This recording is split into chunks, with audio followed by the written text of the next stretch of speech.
اعوذ باللہ من الشیطان الرجیم بسم اللہ الرحمن الرحیم۔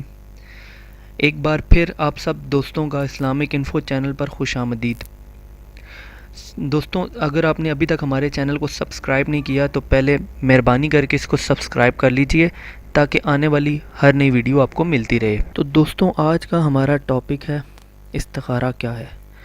تو ہر جائز کام کو کرنے سے پہلے استخارہ کر لینا بہتر ہے۔ استخارہ اللہ سے مشورہ کرنے کا ایک عمل ہے۔ کسی کام کو کرنے سے قبل استخارہ کر لینا بہتر ہے۔ حدیث حاکم ترمذی نقل کرتے ہیں، نبی مکرم صلی اللہ علیہ وآلہ وسلم صحابہ کو استخارہ تعلیم فرماتے تھے جس طرح قرآنی آیات کی تعلیم فرماتے تھے۔ دوسری روایت جامعہ الاصول میں نقل کی گئی، ہرگز نقصان نہ اٹھائے گا وہ شخص جس نے استخارہ کیا، اللہ تعالیٰ سے اور مذمت نہ اٹھائے گا جو آپس میں مشورہ کرے گا، اور فقیر نہ ہوگا جو میانہ روی اختیار کرے گا۔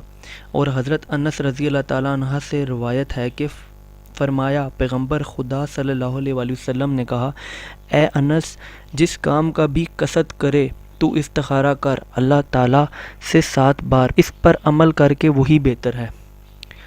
اب یہ تو ہو گیا استخارے کے متعلق۔ اب ایک مسئلہ ہے۔ ظفر جلیل شرح حسن حسین میں لکھتے ہیں، جب کسی مباح کام کا ارادہ کرے، مثلا سفر، تعمیر، عمارات، نکاح اور مانند اس کے جیسے تجارت، کسی کی شرکت، سواری اور سواری کا جانور، پالنے والے جانور، مال، تجارت، ملازمت وغیرہ کاموں میں استخارہ کرنا بہتر ہے۔ فرائض و واجبات، مستحبات کے کرنے اور حرام و مکروہ افعال کو چھوڑنے پر استخارہ نہیں کرنا چاہیے۔ آج کل استخارہ کی فکر سٹہ بازوں، چوروں، زانیوں کو زیادہ ہوتی ہے کہ کل کون سا نمبر آئے گا، تو لہٰذا آپ نے ہمیشہ وہی جو ہمیشہ جائز ہو، ناجائز چیزوں پر استخارہ نہیں کرنا۔ اسی طرح کچھ لوگ اس چیز کا بھی استخارہ کر لیتے ہیں، آج مال ہاتھ آئے گا کہ نہیں۔ اسی طرح مال غیر اور دوسرے کی زمین پر قبضہ جمانے، شریک کا دیوالیہ نکالنے والوں کو مجرب استخارہ درکار ہوتے ہیں، مگر سٹہ بازوں کو سب سے زیادہ اس کی دھن رہتی ہے کہ اسے نمبر بتا دے۔ ایسے لوگ راہ چلتوں کو چھیڑ کر گالیوں سے نمبر نکالتے ہیں، جتنے تھپڑ جوتے پڑھتے گن کر لگاتے ہیں۔ معاذ اللہ، جن کی اعتقادی کیفیت کا یہ عالم ہو، قرآن و حدیث کے استخارے اور ذلیل و رذیل فحاشہ عورتوں کی گالیوں کو ایک ہی میزان میں تولیں، تو وہ جس جرم کے مستحق ہیں اللہ ہی بہتر جانے۔ کچھ لوگ استخاروں کے نام پر ان کو برباد کر رہے ہیں اور چوری پر آمادہ کرتے ہیں، یہاں تک کہ ایسے سٹے باز اپنی شریک حیات کو طلاق دینے کے در پہ آ جاتے ہیں۔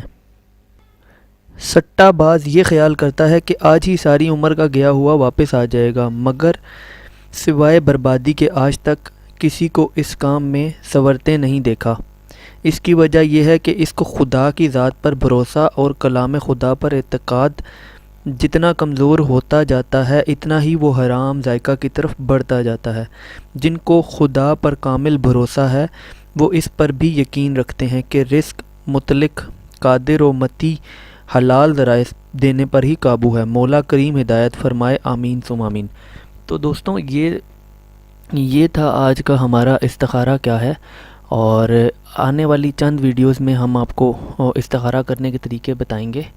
اگر آپ رات کو سوتے وقت استخارہ نہیں کر پاتے تو آپ کو آسان طریقوں سے استخارہ بتایا جائے گا، جو کہ آپ 5 سے 10 منٹ میں کر کے فری ہو جائیں گے، اور آپ کو انشاءاللہ آپ کی جو بات ہے اس کا جواب مل جائے گا۔ تو یہ تھا استخارہ۔ استخارہ ہمیشہ جائز کاموں کے لیے کیا جاتا ہے، ناجائز کاموں، سٹہ بازی، نہیں کسی کی زمین پہ قبضہ کر لوں اور اس طرح کی چیزوں میں استخارہ آپ نے کبھی بھی نہیں کرنا، اور یہ حرام ہے۔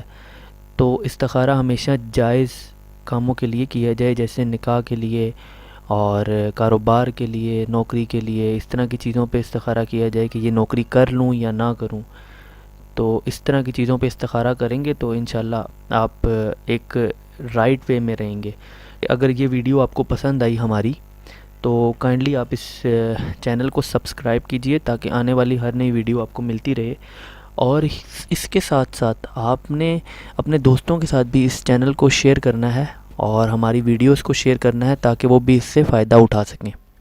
تو آنے والی مزید ویڈیوز کے لیے جڑے رہیے، آپ کو استخارہ کرنا سکھایا جائے گا، ہمارے چینل کو وزٹ کریں۔ ہمارے چینل میں نوکری حاصل کرنے سے متعلق عمل ہے، اس کے علاوہ مال و دولت میں برکت حاصل کرنے سے متعلق ویڈیوز ہیں، تو آپ کائنڈلی اس کو وزٹ کریں، اور اس کے علاوہ بہت سارے ٹاپکس پہ ویڈیوز بنائی گئی ہیں، تو آپ کو انشاءاللہ اس سے فائدہ ہی ہوگا۔ اپنا بہت سارا خیال رکھیے گا، ملتے ہیں اگلی ویڈیو میں، اللہ حافظ۔